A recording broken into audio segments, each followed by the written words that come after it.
Welcome to LOA Today. I'm Walt Thiessen, and I'm here with Dean McMurray. This is your daily dose of happy. We are so happy you decided to join us today, and we have a couple of things planned for you today. We're going to be answering a listener inquiry, and we're also going to talk about a timely topic from a vibrational perspective, because we are recording this in January 2021. And as anyone who is paying any attention to anything knows these days, once again, we have yet another topic that is making life difficult for people to deal with. There was COVID, there was the economy, there was racial tensions, and now we've got all this stuff leading up to the inauguration, and it's just been one thing after another.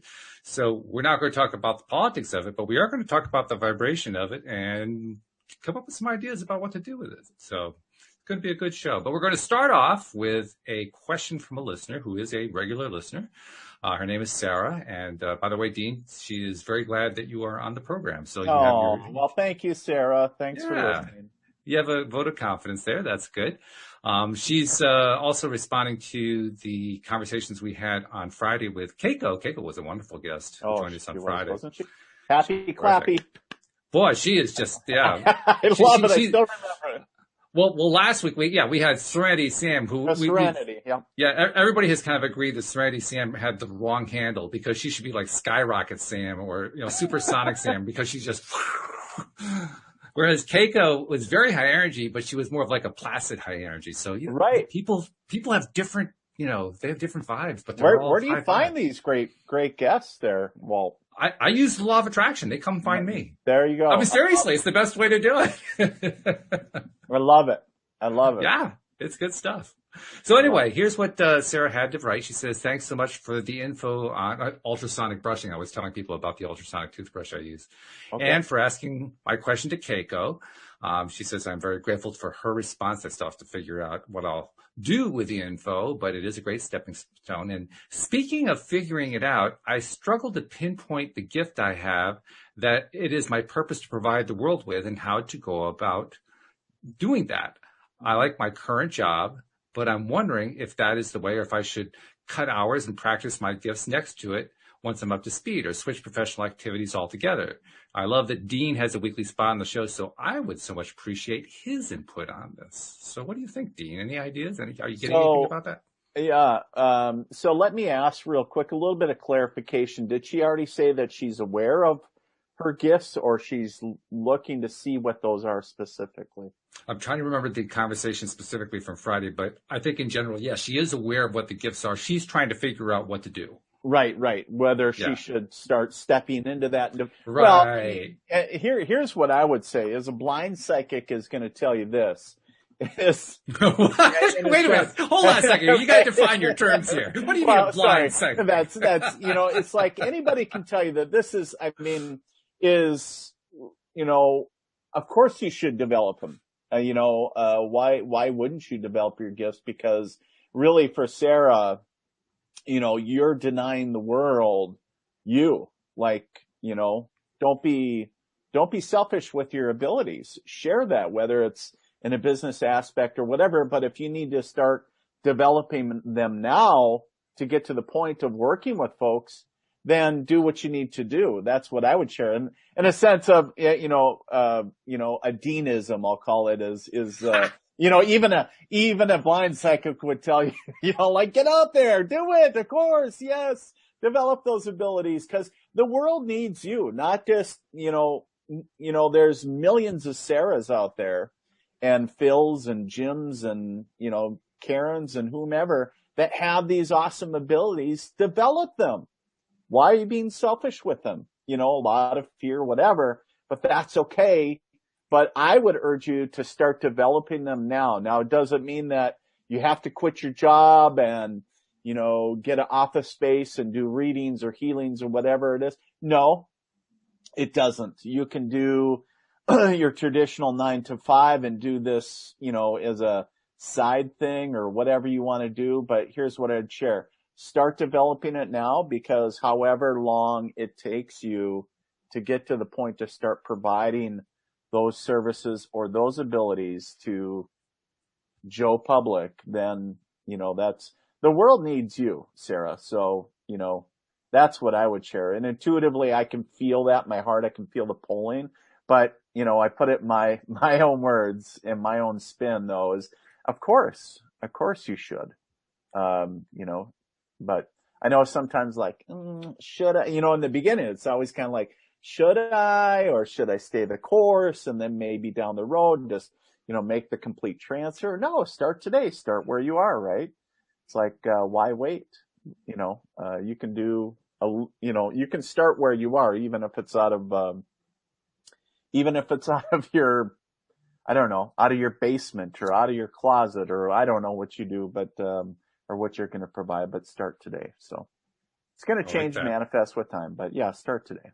I also like the fact that you have Deanisms, because that fits into a trend that we have here. Dan Mangana, Dan who does the Thursday show with me, he does Dangens. So, it's appropriate that we also have a Deanism. That's really cool. I like that. Well, I over the years, I've always said, in my language, not like I've invented my own language, but somebody years ago said, Dean, you're kind of like the Mike Rowe of psychic mediums. And I was like, how is that? And they were like, well, you're not really flowery, and it's, and maybe not so eloquent, and I was like, hey now, but they said, you just tell it down and dirty, kind of, in a sense, up front and kind of blunt. But you do it in your own way. And I was like, oh, thanks, I think, so. I think I challenged that one, by the way, the one where they said that you aren't eloquent. I think you're very eloquent. I'd like to know where they're getting that from. I mean, just take the psychic part away. What are you talking about, guys? Well, you know what? I think we're all eloquent in our own way, right? We have our own energy signature and convey things the way that they need to be conveyed in our own isms, if you will, Maybe the ones who say that you're not eloquent need to become more eloquent. I mean, maybe it's just like a mirror thing, Perhaps. I don't know. I'm lost for words. See what happens? Yes, right. The one thing an eloquent person does not want to be. Yes. Right. That's good stuff, though. I like that. I'll actually throw in something, too, because I agree very much with what you said to Sarah. And I'll add in, you don't have to figure out when you're going to quit your job. That's really not required at all. All you really have to do is do like Dean said, go for it, develop it. You'll get the signals that come along are pretty loud and clear. Yeah. Let me put it this way. I was never really good at intuitive reading, reading myself inside, getting internal signals. And what I found is, as I was developing the show, as I was trying to figure out, at one point I was doing it once a week. Do I do it, once a day?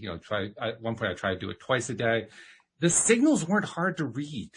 They actually came pretty clearly so that even, somebody as dumb and blind as me could see them. So don't worry about what the signals are. They're going to come real clear. All you have to do is just develop the talent and they'll come. I mean, it's like Dean said, where do I get the great guests from? I just kept doing the stuff and the great guests showed up. I mean, it's literally that simple.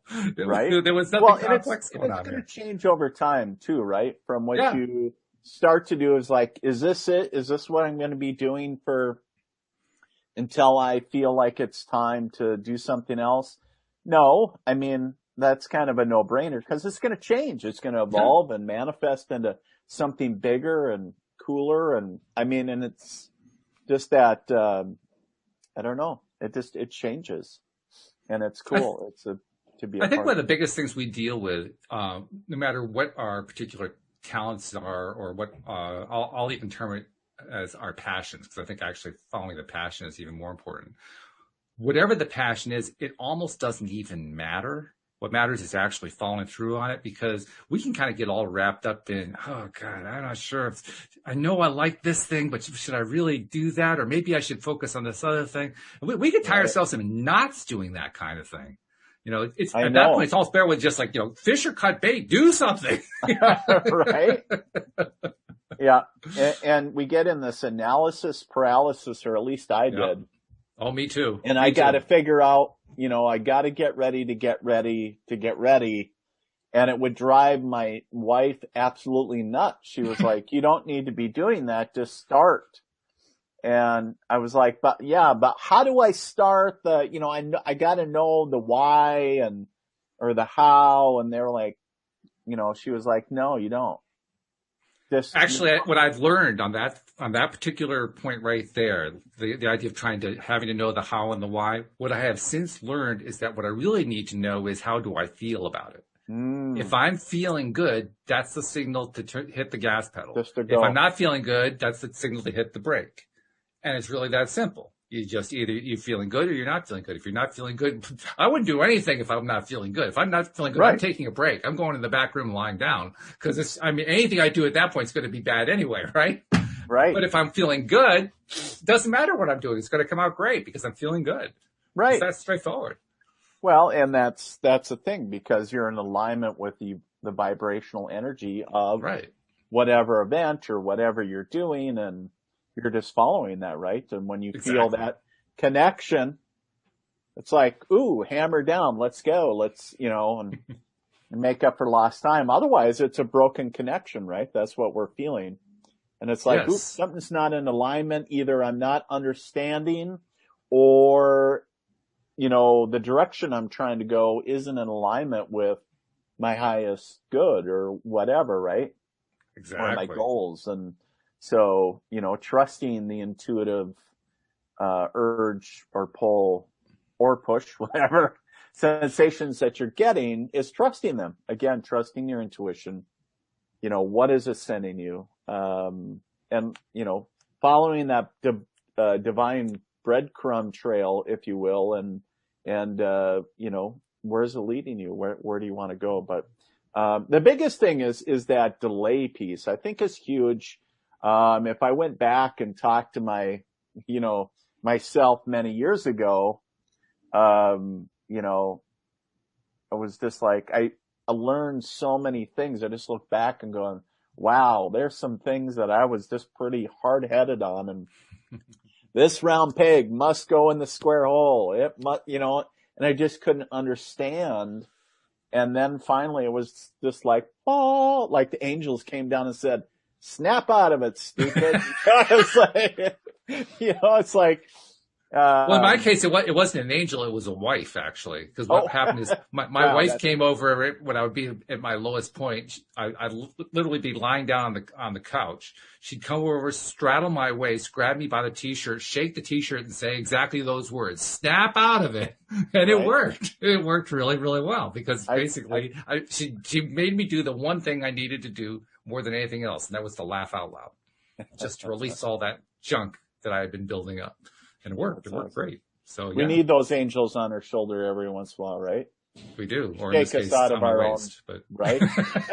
right? To shake us out of our own funk, I think. Right. So yeah, I love that. So. Actually, this is a kind of a nice segue into what you and I agreed to talk about as our main topic today, because we have a lot of opportunity with what's going on. Right now, it's political world. Yes. That is just, it's knocking people for a loop. Oh. And I'm constantly reminded, particularly now, day to day, minute by minute, practically, all the different ways that I am being encouraged by all the outside influences to distract myself from that in alignment stance and get really down and dirty into the low vibration stuff. Yeah. And that's what's happening with a lot of people. How many people are in low vibrate now? Everybody raise your hand. Okay. Okay. Yeah. You can all all of you can put your hands out. Go ahead. It's okay. Even you in the back. You in the back. I saw you. Right.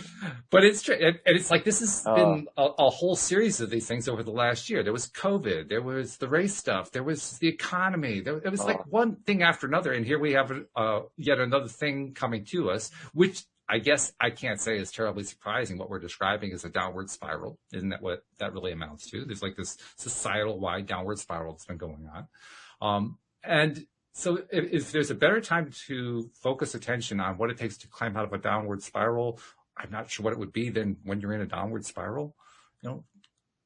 Pretty good time to actually look at it. Right. If you're going to do it anytime, why not then? Right. When the vibration is really low and heavy, right? But yeah, regardless of what actions or events are going on around you, and of course, we're talking about the political climate right now, but not focusing on the political aspect or what's happening, but more how we are showing up vibrationally Right. to those events. Like, how is it making us feel? How are other people around us making us feel? And how are we showing up? How are we reacting? And what are we doing about that? Because that is the one thing every single one of us on this planet can take ownership for. Yes. Is how we show up in our actions, you know, as we do this. It's not saying that you need to come to allegiance to X, Y, Z, whatever organization. Don't care about that. It's about how you are vibrationally and how we are as a collective, the collective energy, right? As a planet. And regardless, I think when you talked about, Walt, the downward spiral, trend, right? And people get in this thinking of, oh my God, the end is near, or oh my God, this, you know, and regardless if something happens or not, regardless of what that is, I'm not going to put a name to it because there's so many things.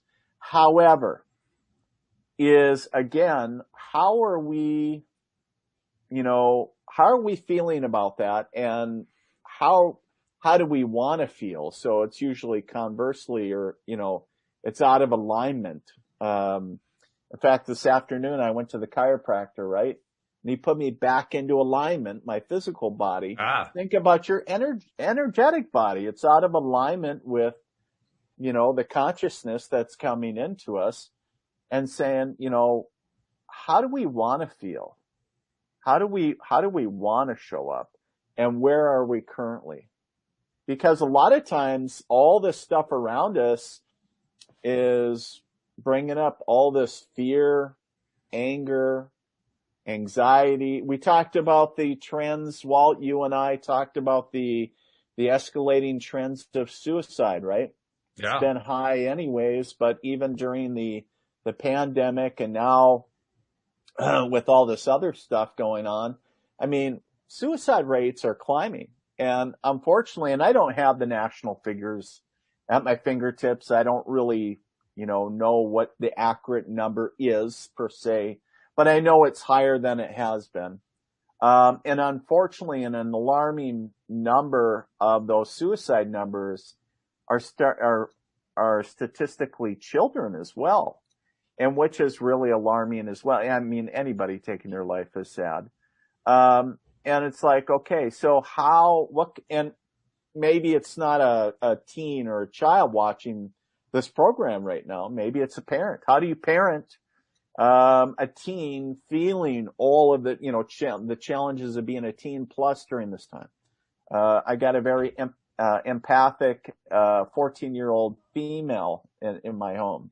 My daughter is super psychic, super intuitive, but just a sponge when it comes to being an empath. And there's a lot of times that my wife and I worry about how she is, her mental well-being, just as parents, right? Like, how do we even not only show up personally for ourselves in the world, but, you know, to help her navigate and to help guide her as a parent. And, you know, it comes back to some of those, very basic principles of, you know, becoming self-aware. How are you feeling in this moment? And not the no bullshit, you know, as our buddy would say, the hippie shit, right? It's like, to really Chief Harold Tech. Oh, we got to do our little promo there, because Chief Harold Tech, that's who you're referring to. Right, He's going to be here next Tuesday. He's going to join us. Yeah. I'm excited. I had to use the hippie shit term, you know, and that he's got the peckism. He's got the peckism. I got the deanism. We got all the isms. But, you know, the thing is, you know, programs such like this, you're finding a space to talk about things that are positive, tools that can impact your life, and, you know, trying to remind folks that they have the power within them to change their narrative. through the law of attraction, through whether it's meditation or, whatever you do. Maybe it's yoga or energy work or, something non-traditional, traditional, doesn't matter. But what I'm sharing is that, you are not powerless. We all have the ability within us to change the narrative of regardless of where you are in life. And, Absolutely. And just. It's also worth noting, I think, that a big portion of this is the role of response. And, it looks like Dean froze up here, so hopefully we'll get him back shortly. But we have at all times the ability to decide what our response to any situation is going to be. That response is something that no one can take away from us. It's something that everyone has the ability to take ownership of. And so as we begin here to talk about, what are the different ways that we can deal with this situation that we're in right now, with all the political stuff going on, that is probably the most important tool to recognize and then to start to take advantage and use the fact that we get to decide what our response is going to be at any given time. So if, let's say we have a child, to bring up Dean's example, who is having trouble with something, we get to decide how we're going to respond to that child, or vice versa. If we're a child and we're dealing with a parent and the parent is perhaps raging on about something, well, the child has the opportunity to respond. Adult to adult, the same situation occurs. We get to decide what our response is. So the power of the response, going to what Dean was talking about a moment ago, is probably the first tool that we have. It's probably the most important tool that we have. And it's one that we have to take ownership of. Because when we take ownership of our response, Dean, I mean, that's the beginning of that mindfulness you were talking about. And it sucks to take ownership, doesn't it? It's like, I'm not responsible for that. That's somebody else's. Yeah, right. It's like, dude, that's yours. That's yours. Take it. It's like, no, I wasn't given that. Well, you might not have been given that, but that emotion, but guess what? You took it on. Now it's yours. So take ownership of it and deal with it. Move on. I mean, it's not the end of the day, but it's just a powerful thing when we come to self-awareness and, like you talked about, the ownership and doing work of self or on self. Is a very powerful thing, and it's I think it's really not talked about enough. And I know that the state of where a lot of people are emotionally right now, nobody wants to stir up anything, and it's not about stirring things up. It's just about bringing awareness to where folks are. And if you're not there, that's fine. That's great. But I know there's a lot of people in that boat. I have a lot of friends that are there. Let's talk about some strategies then for climbing out of that place. And we already named one, the idea of having control. We always get to decide what our response in any situation is going to be. So that's obviously a first step. But what are some of the other things we can do to kind of, get ourselves back into that alignment, to shift things around in the face of what can seem to be overwhelming at times? Well, the other thing that I would share is that, you talked about taking ownership, but the other thing that I would share is, just in like social media, how we'll take Facebook or even Twitter, for example, we like and dislike things that come across our news feed. So it constructs our virtual world, right? Mm-hmm. I would share is that, do the same thing when it, construct, those boundaries. And so just like in social media or wherever, it's like there's things that you want blocked from your reality and things that you want in your reality. So I would say is take inventory of who or what is in your reality or in your inner circle that's, affecting your energy or your emotions. And are they uplifting you or are they pulling you down? They always say the five people, right? The 5 influencers that are, are they lifting you up or are they pulling you down? And, so take stock of who or what's in your sphere of influence. And, if you gotta weed that garden, Read it. Or get the hell, like hit the road. I mean, you mentioned social media. If there is anything that gives us more tools for doing that kind of weeding, I don't know what there is. Because, I mean, if you don't like the conversation that's going on, you can unfollow the conversation. You can unfollow the person. You can block. You can do all kinds of stuff. Right. The tools are there. Use them. Right. Use them. And exactly like you were saying, use them with the vibration in mind. What's the vibration of it? Is it lifting me up or is it pulling me down? If it's pulling me down, block it for a while. You can always go back later on, but block it for a while. If it's pulling you up, watch more of it, do more of it, and get involved with more of it. That's really the best thing to do at any time, Absolutely. Right? Absolutely. And I think the other thing you talked about too is, work daily on increasing your personal vibration. I think we can do, every one of us. I don't care if you're still wearing this meat suit, right? I think we all have work still to do. If we're still breathing, we still have work left to do on this earth. And I think if we would take more time every day to focus on self, to raise our vibration, take steps, whatever, I don't care what that is, walk in nature, make a hat or I'm lost for words here. Be very deliberate in your actions of maybe trying to find something that lifts you up, either emotionally or vibrationally in everything that you do. Thereby focusing on yourself is going to, wash over, so to speak, and where you can help other people. We've all met people like that, right? Well, I mean, even I know that, like, hey, I love this person's energy, and you just feel good when you're around them. Like, hey, I was kind of in a bum mood, but God, I talked to Walt today, and I don't know, I just feel all zipped up, and it's just like, they're just such great people, right? I feel so happy clappy. I'm using everybody else's isms today. You're liking that one a lot. You've lashed out to that one for the last week, I could tell. I got my lines up. But what I'm really saying is that, there's so many great pieces of people out there uplifting everybody else.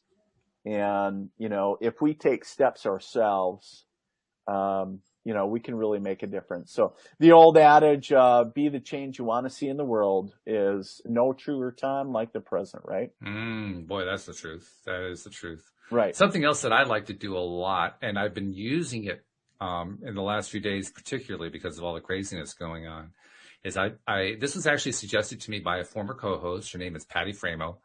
She was only on the show for 2 or 3 months, but she's wonderful. I love Patty. She works in the field of palliative care, so people who are nearing end of life, and that's a pretty challenging field. Right. So it's not surprising she was able to come up with this. Plus, she's also a very empathic person. But she says, just make a list, literally write out a list of all the things, all the processes or activities or whatever you can do that feel good. That way, when you're not feeling good and you can't even think of one to do, you go look at the list. It's like, oh, yeah, I could do that. I hadn't thought of that. In fact, there have been times where I went to look at my list because I literally couldn't think of anything, and I was amazed what was on the list. Like, how did I forget that? Right. Because I was in such a low vibe place that you can do that. It's possible to get low vibe enough. You can't see anything good. Well, you can. Right. That's absolutely. We can get in our own funk, right? Absolutely. We can. Yeah. So having that list is valuable. Right. And I want to amplify a little bit on that list too, because not only is it important to have that list available, I have it posted literally. Mine is right here on the wall, so I can always look at it whenever I need to. But in addition to having the list, I also really make it a point, and I've been doing it this particular week in a big way. I think a lot of us here in these circles have our daily practices, our things that we do. I usually do them to start my day, to get myself off on the right foot. I have a pre-recorded set of affirmations that I do, and I kind of repeat them back to myself, like, what religion used to call responsive reading. Just echoing back and forth. And then I also have a video. I call it my video vision board that I play. So I have, like, just between those two activities, there's probably about 11 or 12 minutes worth of stuff that I do in the morning. And doing that every morning, I mean, I don't know how to convey how important that's been other than to say, well, put it this way. There have been some mornings where I didn't actually start with that. I did it later in the morning and I regretted it because that first hour or two was, and then I did the activities and I felt so much better. I said, why didn't you do that when you first woke up, Walt? You know better than this. took the edge off, did it? It really does. It does. I think partly because with these daily activities, when we commit to doing them on a daily basis, it's like anything else. The more attention you give to something, the more momentum it develops, right? The more the vibration gets bigger and bigger, so that each time I go back to it, it's not like I'm building it from scratch. I'm building it based on yesterday's momentum, which was based on the day before's momentum, and so on and so forth. And then the other thing that I'll do is if I'm getting into a day, I did my morning routine, right? I got that done, got myself off to a good start. Lately I've been doing a lot of work on the talk that I'm preparing. I want to start doing public speaking. And there have been a couple of times where, I was getting so wiped out because, I want to get all this stuff in here and I am getting more ideas about what I want to include and what I don't want to include, but I have so much material here. Where am I going to edit? You can get all wrapped up in all that kind of thing. And a couple of times I had to literally just stop and go back and do my morning routine again because I knew that's where the high vibe is. In other words, the whole gig here is just to constantly throughout the day be looking for where's my high vibe, where's my high vibe, where's my high vibe, and noticing, that's the mindfulness part, noticing when I'm falling into the low vibe, and then especially taking that time to go look for the high vibe.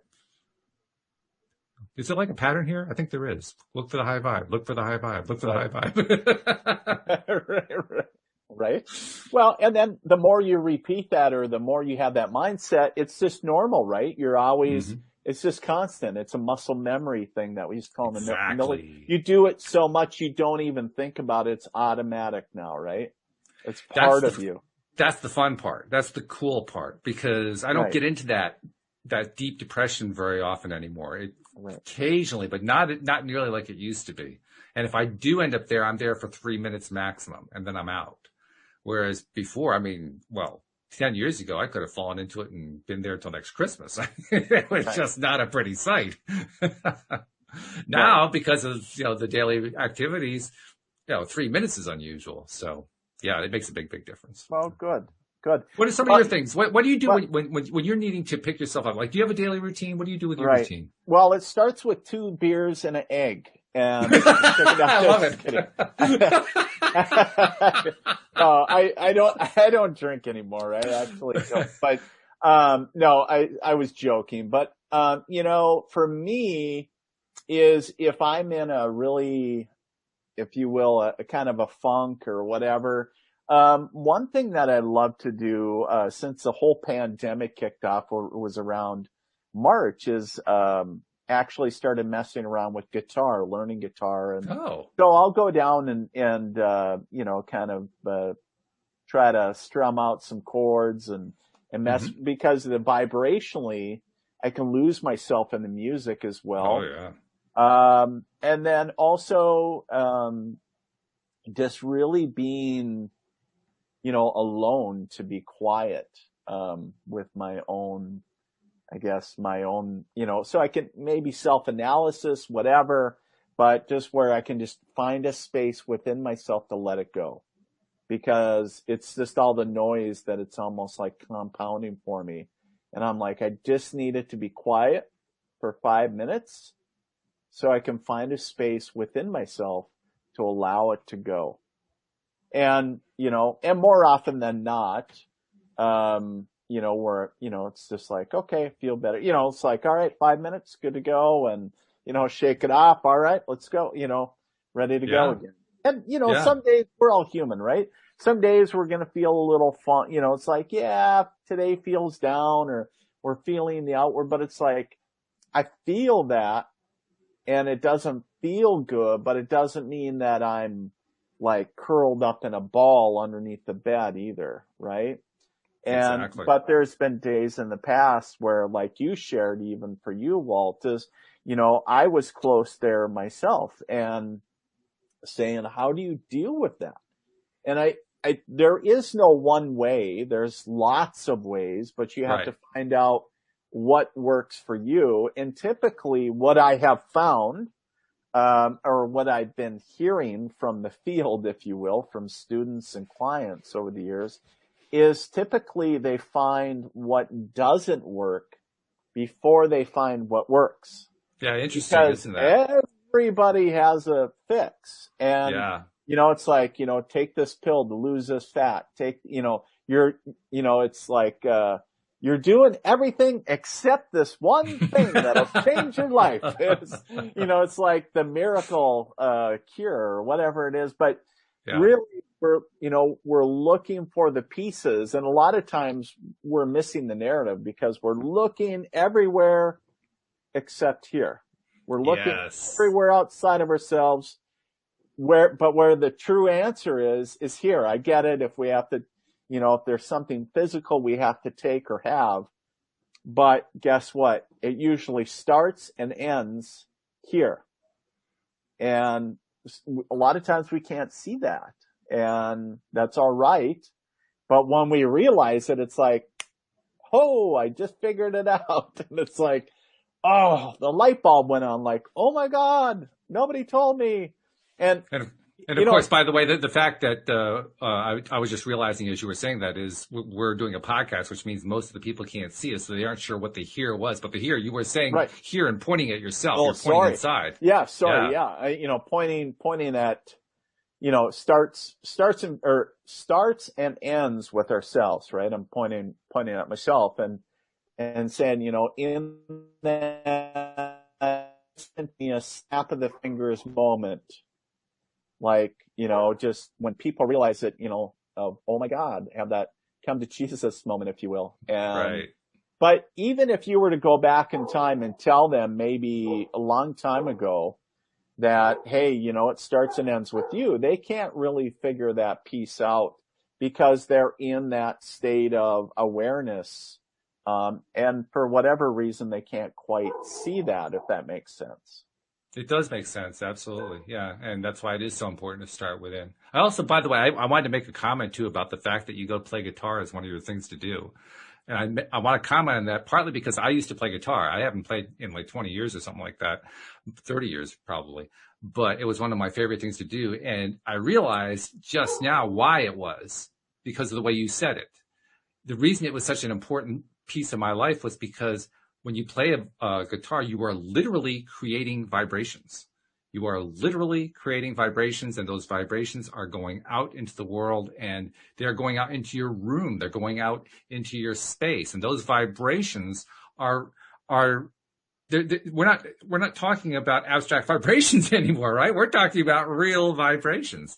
So one of the things that I used to do subconsciously, I didn't really plan it. It's not like I was intending to do it. I found myself playing stuff that was soothing to my soul. It was soothing to my being. And that's basically the way I approached all of my music. Well, now that I don't play guitar anymore, I still do the same thing. So for instance, on my list, I mentioned my list a moment ago of things that I do, when I need to have something to pick myself up, I go look at my list. Numbers 3 and 4 on my list include playing music, not playing guitar because I don't play guitar anymore, but literally getting out a playlist, on my phone and plugging in the phones and just listening to stuff that I find to be high vibrational, because literally music is vibration. I don't know of a more effective way to raise vibration than listening to a vibration you like that feels good to you. It'll pick you up and carry you there almost faster than anything. So I really wanted to emphasize the music thing. I also wanted to throw something else in. Like I said, I've been doing my research for my talk that I'm putting together. And one of the main focuses of that talk is turning out to be the ARAS, the Ascending Reticular Activating System, the part of the brain back here where we do most of the filtering. And the classic example of the filtering is like you go to buy a new car, you buy a blue Toyota Prius. And from that point on, all of a sudden you see blue Toyota Priuses everywhere because your ARAS is now programmed to filter through anything that's a blue Toyota Prius, but it's still blocking out all of the gray Volkswagens. It's just allowing the blue Priuses to come through. And it's a really powerful tool. That's one of the reasons why I included it in my talk. But the thing that I wanted to really emphasize about that tool is we can use that tool. We can put that tool to use with intention. And basically, I mean, the way I like to look at it is this. I believe science says that we have something like 11 million bits of information that come through our five senses every day. Okay. And our conscious mind can handle 50 of them. So we ignore most of the stuff that comes through our senses. Okay. But that's the filtering aspect. So we can filter stuff out. 4 of the 5 senses go through that ARS. The 5th one doesn't. You know what the 5th one is? It's smell. Smell bypasses the ARAS. I didn't know that. Smell goes directly to the emotional centers of the brain. So if you want to have a really quick way to get yourself into a better place, identify a smell that you like and go make it.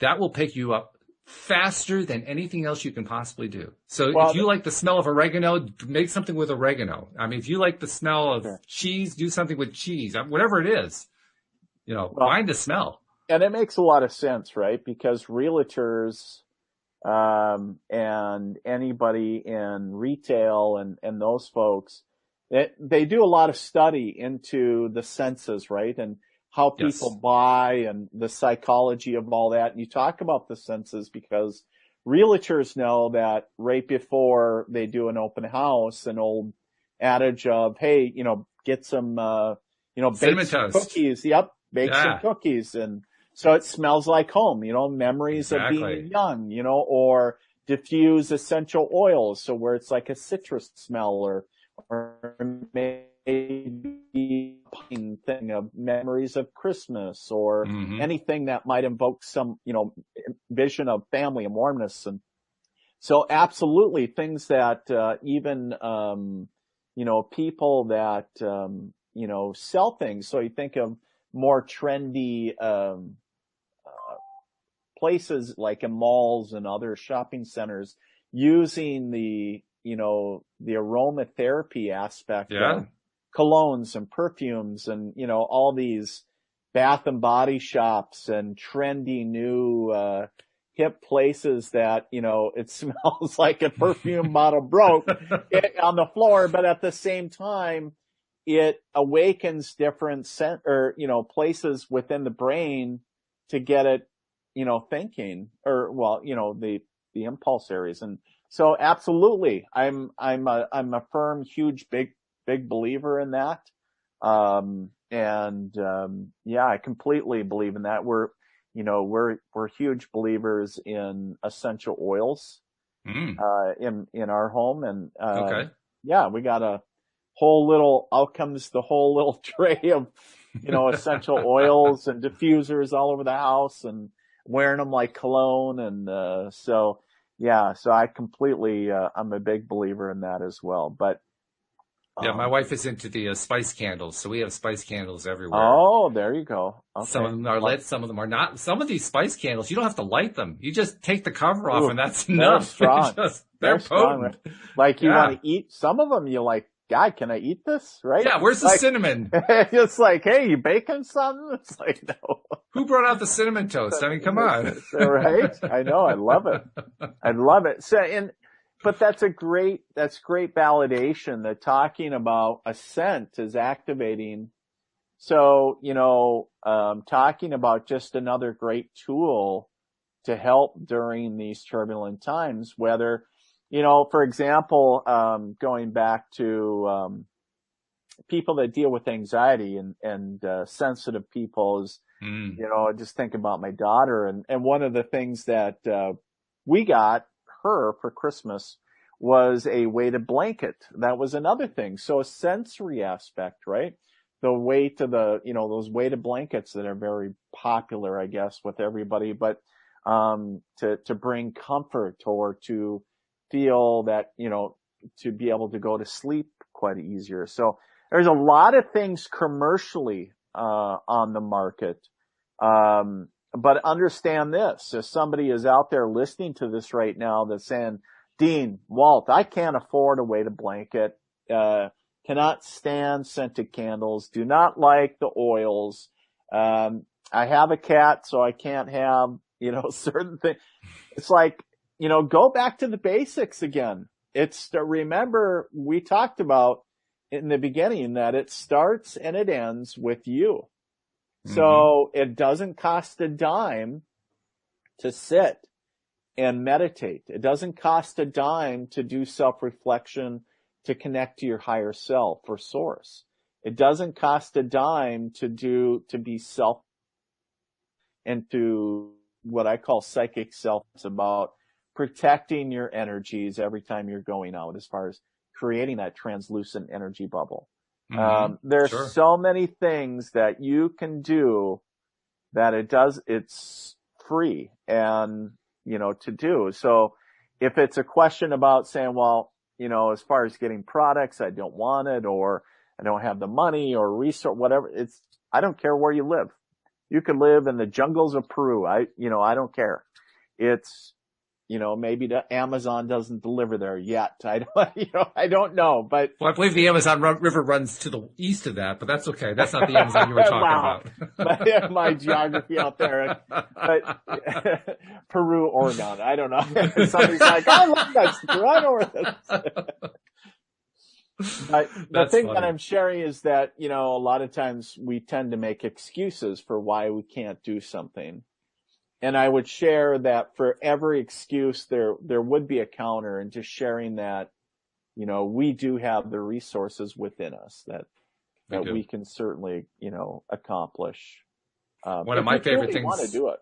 One of my favorite things to do, and I usually do this actually as part of that morning routine where I do the affirmations, is I'll do them in a mirror exercise. And I'm reminded of this because I'm looking in the live stream and I see Janine. Hi, Janine, and Jenny and Jeffrey's there. And then I'm also seeing Buttonwood Tree. That's my friend Anne-Marie McEwen, who is a former co-host here on the show. And her husband, Mike, who has also done some shows with me, particularly loves the mirror exercises. That's what made me think of all this. But, if you can just do it with a smartphone, that works great. Put the smartphone into selfie mode. You got yourself a mirror.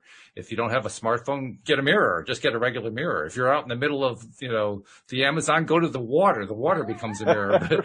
But the point is, use some kind of mirror and talk into the mirror and talk to yourself. Look right into your eyes and talk to yourself about, how you love yourself and how you feel about yourself. And I don't mean the part that you're not feeling good. I mean the part that you do like, that part, not the other part. Stay away from that one. Stay on the part of the thing that you do like. And if you do it, and there goes my video, see if I can get it back. If you do that on a daily basis, I mean, you mentioned the meditation. I find it's even more effective than meditation at clearing the mind. I find it's even more powerful than meditation in terms of getting those old tapes to stop playing. Sure. And then once the tapes stop playing, guess what? The mindfulness becomes easier. You don't have to deal with all that junk that keeps playing in the background. I think it's the junk playing in the background that's the hardest part. Yeah, the crappy 80s recorded band tape that you Right. Yeah, I know. It's a challenge for sure. Not saying that it isn't, it can't be, not saying that it isn't challenging sometimes. I'm just saying it can be done. And for those that really want to change, that's the thing. Again, to really focus on those that really want to change.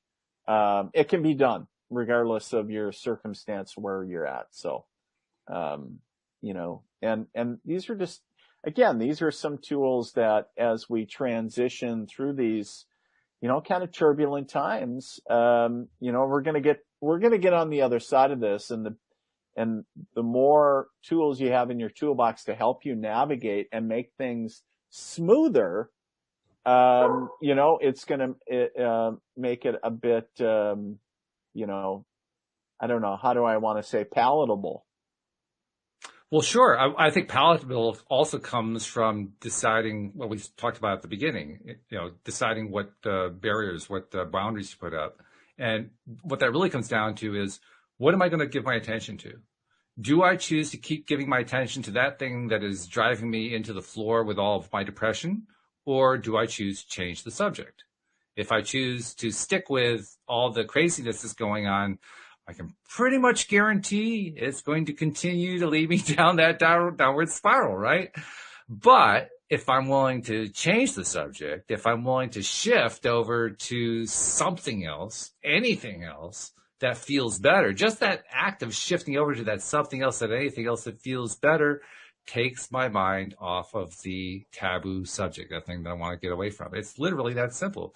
It's so easy to say. I mean, yeah, it's easy to say.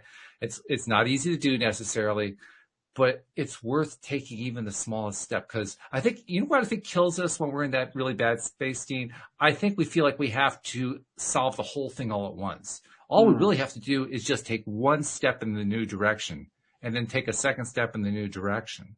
And if all that is just focusing on another subject for a moment, you focus on another subject for a moment, and then that leads you to another subject, because that's the way law of attraction works, right? You focus on something, it gives you more of the same. And then one step at a time, you find yourself moving away from all that crazy crap that you're trying to get away from. Absolutely. Well said. And, it's, what is what was it, Lao Tzu, or how am I pronouncing that? Yeah. Yep, there you go. And it wasn't written from him that, the journey of 1,000 steps began with, started with the first step or whatever. Mm-hmm. I'm like getting it all jacked up, but basically, take the first damn step. Take the first damn step. Yeah. This is the American version. That's the first. The Deanism again. The Deanism, right? It's like, you're absolutely right though. Nothing is going to start until you make that, the universe isn't going to co-create with you until you start, making a step in the right direction. And, but if you do take that step in the right direction, it starts co-creating with you. We start coming into alignment, right? We start coming into alignment with what we want. And, exactly. And the universe starts, that law of attraction, the wheels start just a churning. And, it works well too. It does. It does. It works great. But, nothing's going to fully manifest the way that we would like it to 110% without, some effort on our part. And yet, it's like we were talking about a moment ago. We don't have to solve the whole thing at once. We don't have to eat the entire envelope. We don't. It's a journey. Good God. It's like, It's one little step at a time. I mean, that's the Daniel Mangena concept. You do micro shifts, little tiny shifts, little tiny steps. Yeah. Those little steps make mammoth, just huge differences. I think we talked about this last week, you and I, about the pilots, when commercial pilots are flying. Did we talk about that one last week? I know I talked about it with somebody. Maybe it was not you. I don't remember who I talked about it with. Sorry. But the point is, it's not just commercial pilots, military pilots, anybody who flies a plane. They're off course 95% of the time. Sure. Yeah. They're constantly having to readjust their attitude, readjust their direction, right. The whole thing. They're constantly having to adjust because they're flying a little bit off target. And those little micro shift adjustments are how they get from one end of the continent to the other end of the continent. Well, and that's the same. That's the same with captains of a ship as well. They're always adjusting for currents, and it's so yeah. I mean, you're always adjusting. That's the same with life, right? We got to go left and we go right, but we're always little shifts left and right and up and down, and but somehow we stay hope to stay on course. So. I can't remember who posted it. Somebody posted something on Facebook. It was it a cartoon or a video? I think it was a cartoon. Maybe it may have even been just a text description of a guy crossing a street in a crosswalk, and he sees this car starting to come at him. So he goes back the other way, and the car weaves toward him. And he starts to go across, and the car weaves him that way, and finally comes to a stop right there. And the car window goes down, and a squirrel pokes his head out and says, "See, it isn't all that easy, is it?" Where it's like, which way am I going to go? And my response is, well, yeah, of course, it makes total sense to me that a squirrel was driving the car, but right. But that totally makes sense. I mean, yeah. And, and I think we catch ourselves in moments like that in life, right? Like, which way? No, I'm going to go back the other way. Oh, no, I'm going to go back the other way. It's like, but yeah. That is what life is about. Life is about making those adjustments. And those adjustments really comes down to one thing. Are we making the adjustments from the point of view of trying to maintain alignment? Or are we, or even trying to gain alignment?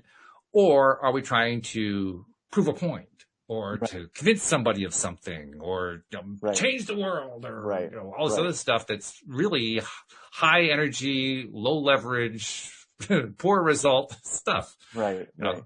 So Yeah. what are you going to make the adjustments on? I think it's almost as important a question. What's the goal?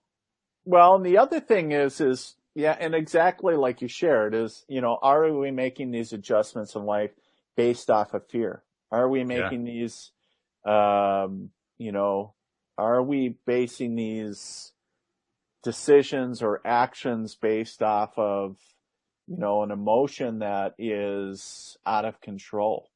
And I just think about, it would be really cool in my lifetime,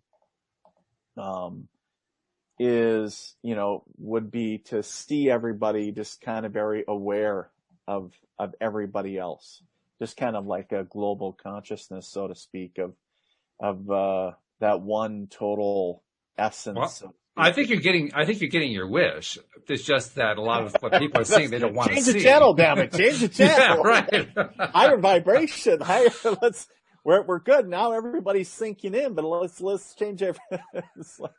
I mean, that's what the internet gives us, isn't it? All of a sudden we're all connected, no matter where we are around the world. Right. This falls into the category of be careful what you wish for. I know. Well, and it's like, I think I saw that meme about, to prove a point that everybody will argue about something, and then they'll post something saying, this is an egg, but it looks like a stone or whatever. So then people can argue, and it's like, really? It's like, is this, I know we can do better as a species. So, but, I don't know, but it's challenging for sure. I think it's challenging for everyone. I'm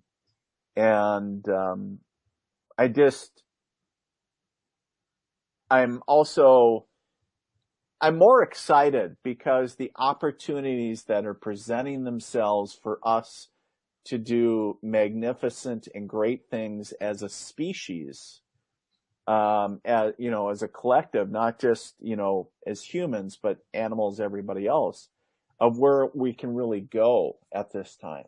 We can turn something that, slowly, and saying, look beyond all the darkness, look beyond all the ick, and glean all the good things. And I think you talked about it earlier, Walt, is, really trying to retrain your mind to, look for the joy, look for the positivity in the world, and create a new muscle memory for yourselves. And by doing that, by retraining yourself to find the good through everything else, then you're going to create, in essence, a new reality, because now you're seeing, it's like the aspect of the mind again, right? Like you talked about first time, you buy your first vehicle, and like maybe a Volkswagen Bug or whatever, right? And before that, you don't notice them. All of a sudden you get it. And now that's all you see. It's like, oh my God, I don't see all the, you notice them, but they're not as prevalent. You see everything else more, all the other, all the Volkswagen Beetles or whatever. So that's the same thing. All the goodness that you're you're going to see, it's going to jump out. It's like, ooh, there it is. And before it might have been hiding, but now it's, hey, here I am, and it's like, oh my God, it's all around us. We're just not, a lot of people aren't seeing it, or maybe not looking for it. Looking for it. Well, time to look for it, guys. That's exactly what you need to do. That's the final thought for today. By the way, Chief Harold Peck joining Dean and I next week. It's going to be a blast watching two military guys going at the hippie shit. This is going to be graphic. It's going to be wonderful. So please tune in. Thank you very much, live streamers. Thank you especially to our podcast listeners as well. We'll see you all next time here on LOA Today. Goodbye, everybody. Bye.